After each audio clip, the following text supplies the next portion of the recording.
Now, the killing fields of Syria have claimed 500,000 lives over the past 7 years, displaced millions and turned millions more into refugees. But amidst the relentless carnage, about which they've managed to do nothing, Western leaders still retain a special revulsion for the use of chemical weapons. So when pictures appeared of civilians, including many children, suffering and dying from a chemical attack in a rebel-held suburb of Damascus, this atrocity wildly placed at the door of Syrian dictator Bashar al-Assad, the consensus among leaders in Washington, London and Paris was that a military response was essential. So over 100 cruise missiles were launched by the US, the UK and France on Syrian chemical weapons facilities, a retaliation which did enjoy the backing of all their major allies. But journalist and author Peter Hitchens begs to differ. This is his take of the week.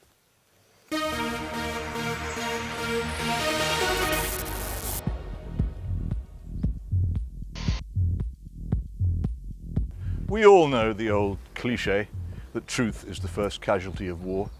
But how often do we recognise that we are ourselves to blame for this? In normal times, wise people doubt the words of governments and suspect propaganda. But when the jet engines begin to roar, they believe atrocity stories. They demand that we must go out and bomb somebody. Anyone with any doubt is denounced as a wicked apologist for the undoubted monster Assad and must hang his head in shame. What we seem to forget is that Assad's opponents and would-be replacements are blood-stained jihadis who we would arrest if we found them in Birmingham.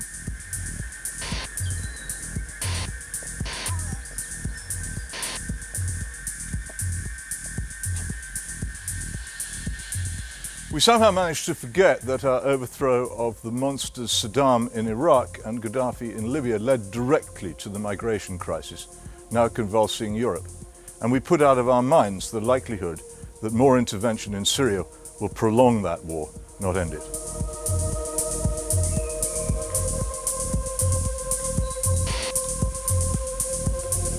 I have absolutely no idea what happened in Douma near Damascus on the 7th of April. Most of the reports I've read or seen were prepared by people at least 70 miles away from uncheckable, unidentified sources. And because I tediously take the trouble to read the reports of the Organisation for the Prohibition of Chemical Weapons, such as this one, I know how hard it is to attribute blame in such cases. And I'm still waiting for a justification for the use of force.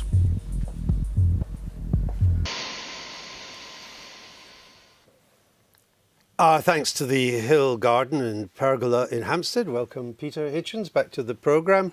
So Peter says he's still waiting for a reason for the justification of the use of force, Priti Patel. What is it? I think it's the humanitarian basis in terms of what we've seen. Children and families being gassed, and it's not the first time we've seen this happen on successive occasions over the last few years. And I thought, Peter, I have to say, your view was very compelling when you spoke about the number of people that have been displaced and everything else. But the reality is, this attack was very much about depleting the chemical weapon supplies, not attacking the country, people, or talking about regime change. Peter Hitchens. Well, it's an alleged attack. We don't actually know what took place. And the Organisation for the Prohibition of Chemical Weapons has only just begun its inquiries. And we constantly, well, I think they're there now, but that's a complicated question, which let's not go into now. But what I can tell you is that I looked in great detail into the Khan Sheikhoun episode a year ago, where most people maintain that there was an attack and that it was conducted by the Assad government. In fact, if you look at the report, it's full of doubts. The OPCW never went, their fact-finding team never went to Khan Sheikhoun. There is no reliable custody chain. The report itself and the Joint Investigative Mechanism report, which followed it, are full of weird contradictions, strange, inappropriate medical treatments, samples that don't add up, no custody chain. I simply think that on the basis... Are you in any doubt that the Syrian regime has used chemical weapons?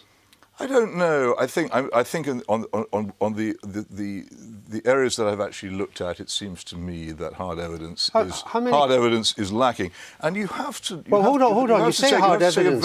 A very simple point here. There have been 85 documented chemical attacks since 2011. 85. Yes. So who's behind them? Have you looked at these documents yourself? Yes, I have. Well, what do you find when you look at them? Do you find conclusive? So the Human Rights Watch group, backed up by 7 independent sources of corroboration, is just making it up. I didn't say that. You can say that if you want to. I said nothing of the kind. What I'm saying is much as Alan's former government colleague, Admiral Lord West, said. It's very odd that President Assad should behave in this way, given it's the one guaranteed way of getting the United States to take the side of the rebels against him. And it doesn't add... The same argument is made by Peter Ford, Her Britannic Majesty's former ambassador to Syria, who knows Assad and has lived in the place. He can't understand why this would be an intelligent thing for him to do. And Assad may be very bad, but Alan Johnson. But I'm mad. assuming, Peter, yes, that if there was a chemical weapons attack, and if that chemical weapons attack came from the Assad regime, that you would be supporting what's happening. The problem with the film is... Well, let's find out if that's true. Well, I wouldn't necessarily... I don't think that it's a particularly powerful moral response to the killing of innocent civilians to hurl high explosive into a densely populated area. No, I wouldn't necessarily support the action chosen. It's what most people thought we would do. And if we didn't do it, it was because there was a sudden... Well, let's leave aside what most people thought we would do. Leave that aside. You weren't even asked as members of Parliament whether we should do it or not. A separate issue. Well, it isn't a separate issue. Related issue, but separate. The point is this. Your film starts on a false premise that the British public actually want to see the Bond. Actually, you probably speak for the British public on this. In fact, all the polling I've shown it was very sceptical about any attack. Well, I wasn't referring to the British public, actually. And as for the chemical weapons inspectors, as you know, they cannot apportion blame. All they can do is to say whether there's been a chemical weapons attack. The reason they can't apportion blame is that last year Russia blocked that as an addition to their remit. So we won't get them telling us who did it. Can I just point out it seems to me, hold on, Peter, it seems to me true. From everything I've heard, and yes, I wasn't there. You're getting it from aid workers. You're getting it from all the people who you kind of trust on these things, the NGOs, etc. Is that there was a chemical attack. Helicopters were used. None of the various groups, and I agree with you about not seeking regime change, by the way. I agree with that bit of your argument. But none of these groups possess any helicopters. And one thing's for sure, everyone living in that area around Douma says there were helicopters all over the place. Well, a helicopter wouldn't be conclusive in anything. Helicopters can drop all kinds of things or not drop anything at all. It wouldn't. The fact is that, and I wasn't referring to the British public, actually, in my criticism. I was referring to the almost unanimous collapse of the media and of the world of politics into acceptance of something which they had no real proof of. And I've been astonished by it. This is a country which made a huge mess of Iraq, which made an immense mess of Libya, in which intelligent people have for long years known about the disaster of Suez and the lies told over that, and the Gulf of Tonkin, and there's so many instances. And yet suddenly all of the newspapers and the politicians who might once have been relied upon to say, hang on, could we not just wait a minute? Isn't this just a little bit too convenient? Couldn't we just wait for the proof? Didn't say a thing and joined in a kind of compassionate proof, you wouldn't support it. I said I wouldn't support the action proposed. So what does it matter? I said I wouldn't support the action proposed. It matters because, of course, you take action against the use of chemical weapons. So what would you do? No, I haven't finished my point. You've interrupted me before I finished. What you got was this kind of rush into a sort of compassionate jingoism, where everybody was saying, well, I'm so compassionate, I want to bomb Syria. I don't know what I'd do. I'm not. For a start, I mean, my general view is that you take the evidence first, the verdict second, and the sentence last. You're asking me to come up with a sentence before there's even been evidence. Priti Patel, what? Well, you don't think there's been evidence. That's another matter. No, it is. No, it's not that I don't think there's been evidence. No, you don't think there's evidence. The OPCW, the only body... They haven't been there yet. Well, exactly, so there is no... And yet... Because the Russians kept them out. No, it's not because the Russians kept them out. They have not... It was nothing to do with the Russians keeping them out. The British government and the American government and the French government acted last week before there was any attempt to find out what had actually happened. Any attempt at all. Yeah. Patel, I'm still trying to work. What is the consequence of that attack, though? So we hit 3 different sites, which we think were chemical weapons storage areas. The Assad regime, within 24 hours, was back attacking the rebels. What's actually been achieved? Well, I think...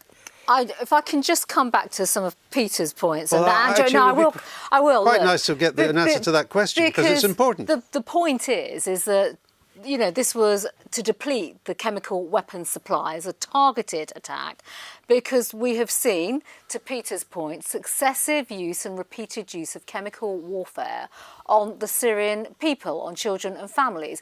And this isn't a new phenomenon at all. This is a conflict that's been going on for 8 years. But we haven't destroyed his whole capability, have we? Well, not the total capability, no. No.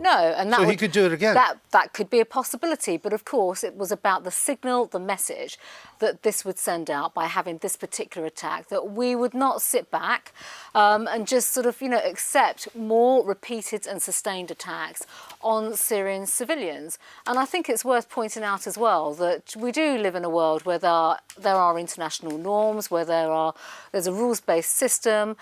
Collectively, the world said no to the use of chemical weapons a hell of a long time ago.